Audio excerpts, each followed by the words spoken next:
여러분, 혹시 남편으로부터 따박따박 일정한 날에 일정한 금액의 생활비를 받으시나요?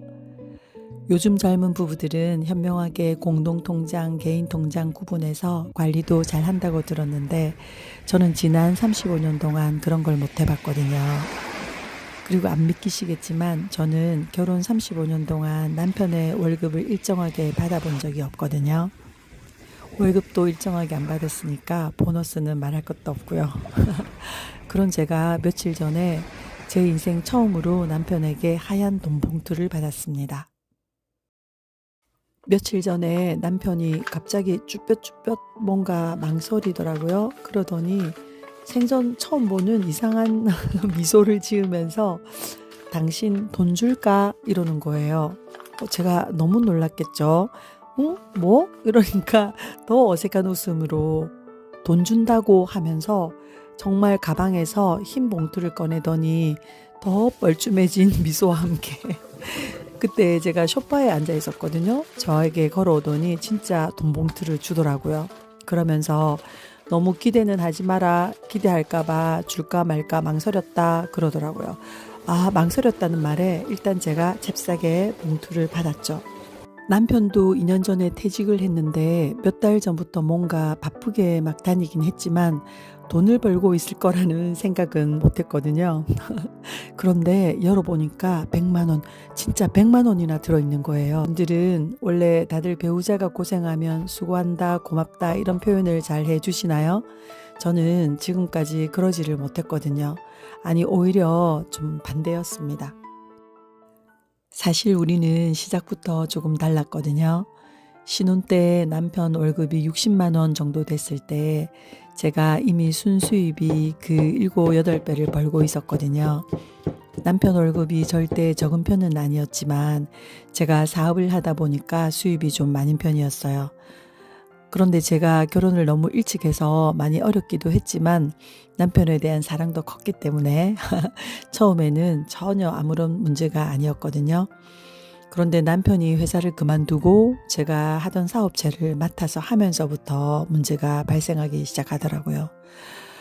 정말 사랑하는 사람이긴 하지만 일하는 스타일이 너무너무 다르더라고요.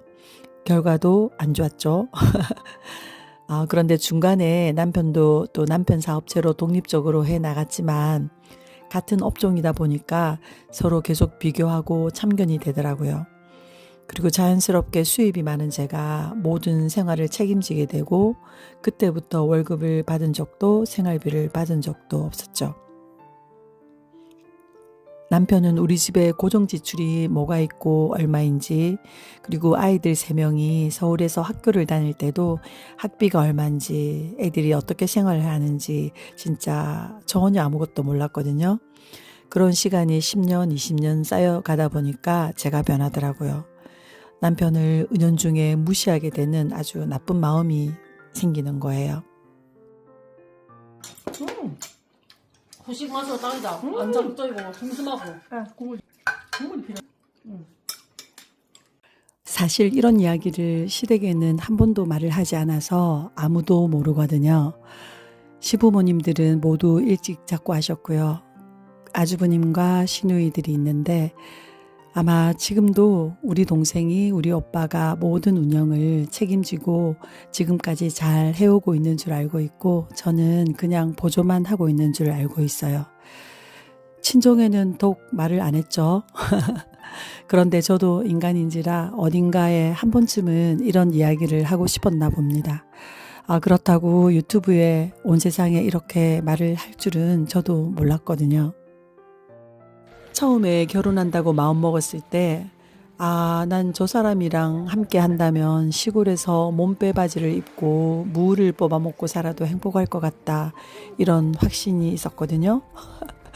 물론 제가 너무 어릴 때 결혼을 했고 그런 지기 어린 순수한 마음이었지만 현실 결혼해서 아이들이 한 명씩 생길 때마다 점점 희한하게도 사라져버리고 기억조차 안 나더라고요.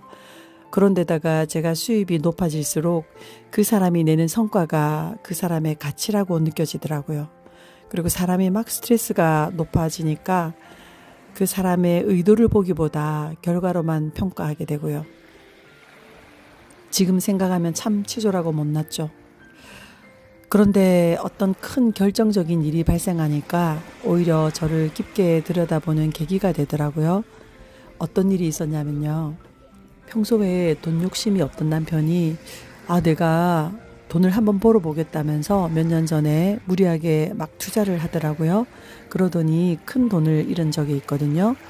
그때 제가 갱년기까지 겹쳐서 분노와 원망이 막 폭발하더라고요. 제 인생에 대한 한탄까지 막 하면서 괴로움과 고통 속에 정말 힘들게 빠져 있었거든요. 그렇게 한참을 막 허우적거리던 마음이 정말 끝간 데까지 가다 보니까 그 끝에서 오히려 저를 돌아보게 된 것 같아요. 저는 제가 그 남편이 했던 그 투자를 반대했다고 믿고 있었거든요.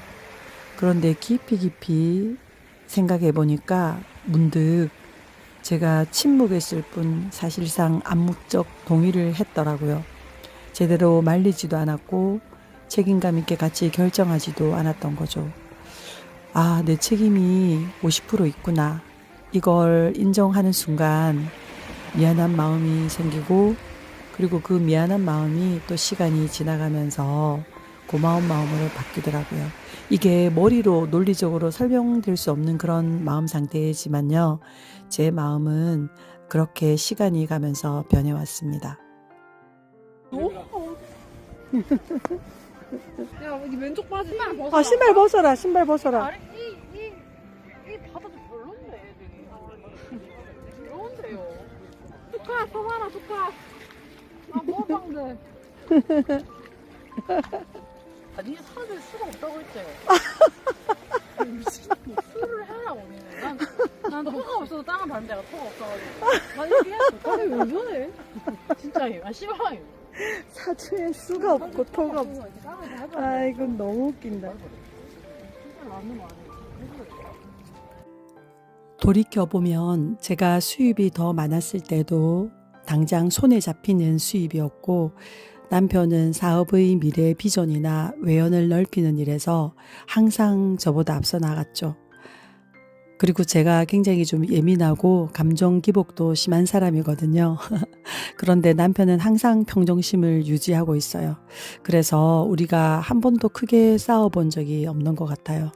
제가 힘들다고 아무리 투덜투덜거려도 시종일관 그냥 항상 그 자리에 있으면서 우리 가정과 저를 지탱해 줬다는 걸 알고 있어요. 알면서도 모른 척하고 지내다가 제가 요즘에서야 말로 표현도 해줍니다. 이런 생각들이 제가 퇴직을 하고 일에 대한 스트레스가 없이 저를 조용히 돌아보는 시간이 있으니까 가능해진 것 같습니다. 혹시 지금 힘든 시기를 지나가고 있는 분들이 계신가요? 저도 정말 늦게 깨달았지만 늦어도 괜찮더라고요. 이 마음이란 게 차갑게 식었다가도 신기하게도 다시 따뜻해질 수 있는 거더라고요. 제가 오늘 처음 받아보는 돈봉투로 시작해서 이야기가 너무 길어진 것 같습니다. 오늘도 영상 끝까지 봐주셔서 감사합니다. 여러분의 오늘도 따뜻하시고 늘 행복하세요. 감사합니다.